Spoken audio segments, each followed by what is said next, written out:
Hi orange பிளட்ஸ், welcome to Rakesh Jenny 2.0. இந்த வீடியோல வாழை படத்தோட ரிவ்யூ தான் பார்க்க போறோம்.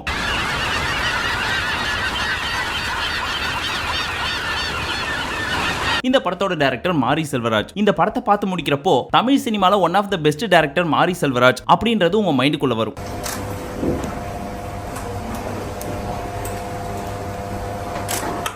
என்னடா உம்மா கொடுக்குற? சரி, இப்போ இந்த படம் எப்படி இருக்கு? ஆரம்பத்திலே நல்லா இருக்குன்னு சொல்லிட்டேன், வேற என்ன சொல்றதுக்கு இருக்கு அப்படின்னு கேட்டீங்கன்னா இருக்கு. அதெல்லாம் பார்க்க போறதுக்கு முன்னாடி ஒரு சிறிய விளம்பர இடைவேளை. இப்போ நான் சொல்ல போற ஆப்பை பத்தி உங்களுக்கு 100 மடங்கு தெரிஞ்சா மட்டும் விளையாடுங்க. மோஸ்ட் பெட்டோட ஏவியேட்டர் அப்படிங்கிற ஒரு ஆப் உலகத்தோட நம்பர் 1 கேமிங் பிளாட்ஃபார்மா இருக்கு. அண்ட் நிறைய பிளேயர்ஸ் வந்து ட்ரஸ்ட் பண்ணி விளையாடுறாங்கன்னு சொல்றாங்க. அதுல அந்தர்பாகர், கிராஷ் எக்ஸ், ஜெட் எக்ஸ்னு நிறைய கேம்ஸ் இருக்குன்னு சொல்றாங்க. இந்த ஆப் ஜஸ்ட் ஒரு யூசர் ஃப்ரெண்ட்லி அப்படிங்கறத தாண்டி உங்களுக்கு சேஃப்டி அண்ட் செக்யூரிட்டி அஷ்யூர் பண்ற விதமா இன்டர்நேஷனல் லைசன்ஸ் இருக்குன்னு சொல்றாங்க. அது போக 24/7 கஸ்டமர் சர்வீஸ் கொடுக்கறதாவும் சொல்றாங்க. ஸ்கிரீன்ல கீழே தெரியுற எங்களோட ப்ரோமோ கோட யூஸ் பண்ணீங்க அப்படின்னா உங்களுக்கு வெல்கம் போனஸ் கிடைக்கும் ஃபர்ஸ்ட் டெபாசிட்ல. அது போக ரெஜிஸ்ட்ரேஷன்ல உங்களுக்கு 250 ஃப்ரீ ஸ்பின்ஸும் கிடைக்கும். பின் கமெண்ட்ல லிங்க் கொடுத்திருக்கோம், மறந்துடாதீங்க. ஆரம்பத்திலே சொன்ன மாதிரி 100 மடங்கு உங்களுக்கு இதை பத்தி தெரிஞ்சா மட்டும் விளையாடுங்க. சரி, யூஷுவலாவே கிராம சம்பந்தப்பட்ட படம் அப்படின்னு வச்சுக்கோங்களேன், நம்ம மைண்டுக்கு ஃபர்ஸ்ட் வர்றது என்ன? 90ஸ்ல நம்ம எப்படி எல்லாம் வாழ்ந்தோம், என்னெல்லாம் கஷ்டப்பட்டோம், ஊருக்குள்ள மக்கள்லாம் எப்படி இருந்தாங்க, நம்ம சின்ன வயசுல எப்படி எல்லாம் விளையாண்டோம், இது எல்லாமே ஞாபகப்படுத்துற மாதிரி ஒண்ணா இருக்கும். அந்த வகையில் இந்த படத்தை நீங்க பாக்குறப்போ கண்டிப்பா நீங்க ஒரு 90s கிட்டா இருந்தீங்கன்னா நிச்சயமா உங்க மைண்டுக்கு உங்களோட பாஸ்ட் வந்துட்டு போகும். அந்த அளவுக்கு இந்த படத்தை யோசிச்சு ஒவ்வொரு சீன்லயும் கிராமத்துக்குள்ள எப்படி இருக்கும், எப்படி எல்லாம் வாழ்ந்தாங்க, பசினா என்ன, ஒருவேளை சாப்பாடுக்கு எவ்வளவு கஷ்டப்பட்டாங்க, இதெல்லாத்தையும் தாண்டி ஸ்கூலுக்கு போறப்ப என்னென்ன பாக்குறாங்க, பசுமை, குட்டி குட்டி காதல் எல்லாத்தையும் கலந்ததுதான் இந்த வாழை அப்படின்ற படம். இந்த ஊர்லயும் இந்த காய்ச்சல் இல்லைன்னா நம்ம அந்த ஊரை பார்த்து ஓடி போயிடலாம்ல. சிம்பிளா இந்த படத்தோட ஸ்டோரி என்ன அப்படின்னு கேட்டீங்கன்னா, அப்பா இல்லாத ஒரு ஃபேமிலி, அம்மா, அக்கா, தம்பி 3 பேர் தான் இருக்காங்க. இவங்களுக்கு வருமானம் என்ன அப்படின்னு கேட்டீங்கன்னா வாழைத்தார தூக்கணும், அது மூலமா ₹1 கிடைக்கும், அதிகபட்சம் ₹2. இதுல கடன் வேற இருக்கு. சோ இந்த ஒரு சிச்சுவேஷன்ல அந்த ஃபேமிலி எப்படி ஓடுது, என்னென்ன பிரச்சனையை ஃபேஸ் பண்றாங்க, எல்லாத்த விட முக்கியமா ஒரு குட்டி பையன் இந்த படத்துல லீடா நடிச்சிருப்பான். அந்த பையன் ஸ்கூலுக்கு போறது மட்டும் இல்லாம தன்னோட அப்பா கடனை அடைக்கிறதுக்காக தன்னோட அம்மா, அக்காவோட சேர்ந்து என்னென்ன கஷ்டப்படுறான் அப்படின்றத சொல்றதுதான் இந்த வாழை அப்படின்ற படம். லீவ் நாள்ல தான போறேன், அது கொலிக்குதா? அத தர என்னால லீவ் நாள்ல எந்த நாள்ல போக முடியாது. படத்துல யாரையுமே ஸ்பெசிபிக்கா பிடிச்சது இவர் தான் இந்த படத்தையே தூக்கி நிறுத்துறாரு, இல்ல இந்த படம் நல்லா இருக்கிறதுக்கு இந்த பொண்ணு தான் மெயின் காரணம் அப்படின்னு யாரையும் ஒருத்தர் குறிப்பிட்டு சொல்ல முடியாது, முடிவு பண்ண முடியலண்ணே.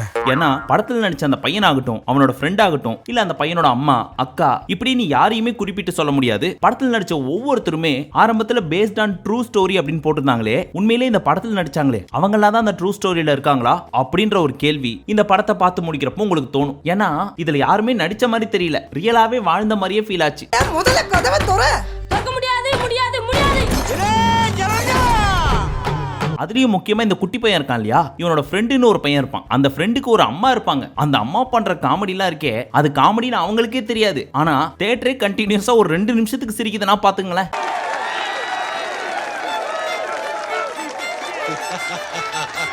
அதுக்கப்புறம் இந்த பையனோட அம்மா, இவங்களை நிறைய படத்துல பார்த்திருப்போம். பட் இந்த படம் கண்டிப்பா இவங்களோட ஃபில்மோகிராஃபில தி பெஸ்ட் மூவியா இருக்கும். ஏன்னா கிளைமேக்ஸ்ல அப்படி நடிச்சிருப்பாங்க. என்ன ஆரம்பத்துல இருந்து ஃபுல்லா பாசிட்டிவா போயிட்டு இருக்கு அப்படின்னு கேட்டீங்கன்னா கண்டிப்பா நெகட்டிவ் அப்படின்னு சொல்றதுக்கு இந்த படத்துல ஒண்ணுமே கிடையாது பெருசா. அவ்வளவு ஏன், நம்ம திவ்யா துரைசாமி இருக்காங்க இல்லையா, அவங்க கூட இன்டர்வல் சீன் ஆகட்டும், லவ் போர்ஷன் ஆகட்டும், இல்ல இந்த பையனோட அக்காவாகட்டும் அப்படி நடிக்க வச்சிருப்பாரு நம்ம டைரக்டர் மாரி செல்வராஜ்.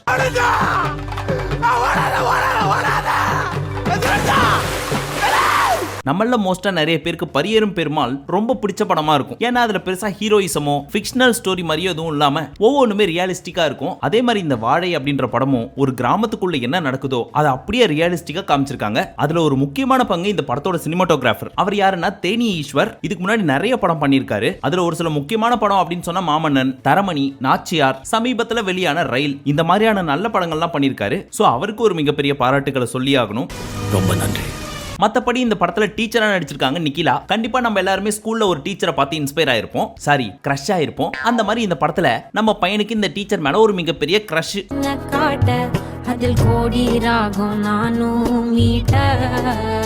சோ இந்த படத்துல நிக்கிலாவை பாக்குறப்போ நமக்கு ஒரு டீச்சர் மேல கிரஷ் இருக்கும் பாத்தீங்களா, அது மைண்டுக்கு வந்துட்டு போகும். உங்களை நான் பொண்ணு பார்க்க வரட்டுமா?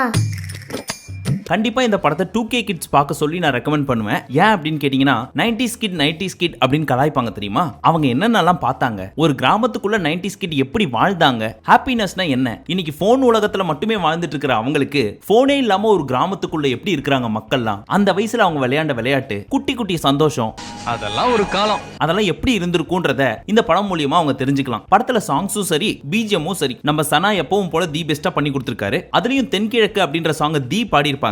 அதெல்லாம் விஷுவலா பாக்குறப்ப ரொம்பவே நல்லா இருந்துச்சு. பாராத வானவில் வந்தது போலி பேச நந்தினி ரொம்ப நன்னா பாடுறியே. படத்துல ஃபர்ஸ்ட் ஹாஃப் பொறுத்த வரைக்கும் அப்படியே ஜாலியா காமெடி, யதார்த்தமான வாழ்க்கை, கிரஷான டீச்சர் இப்படியே போயிட்டு இருக்கும். சோ பெருசா லேக் எல்லாம் இருக்காது. செகண்ட் ஹாஃப் பொறுத்த வரைக்கும் கிட்டத்தட்ட ப்ரீ கிளைமேக்ஸ் வரைக்கும் என்னதான் ஆக போகுது கிளைமேக்ஸ்ல அப்படின்ற ஒரு கேள்வி இருந்துட்டே இருக்கும். ஆனா கிளைமேக்ஸை பார்த்து முடிச்சதுக்கு அப்புறம் ஒரு சின்ன தாக்கத்தோட நீங்க எல்லாருமே கண்டிப்பா வெளியே வருவீங்க. அப்படி அந்த படம் உங்களுக்குள்ள ஒரு தாக்கத்தை உண்டாக்கிருச்சு அப்படின்னா கண்டிப்பா அந்த டைரக்டர் அங்க ஜெயிச்சிட்டாரு அப்படின்றது தான் அர்த்தம். அந்த வகையில் இந்த படம் கண்டிப்பா உங்களுக்குள்ள ஒரு தாக்கத்தை உண்டாக்கும் அப்படின்றத ஆணித்தனமாக நான் கூறுகிறேன்.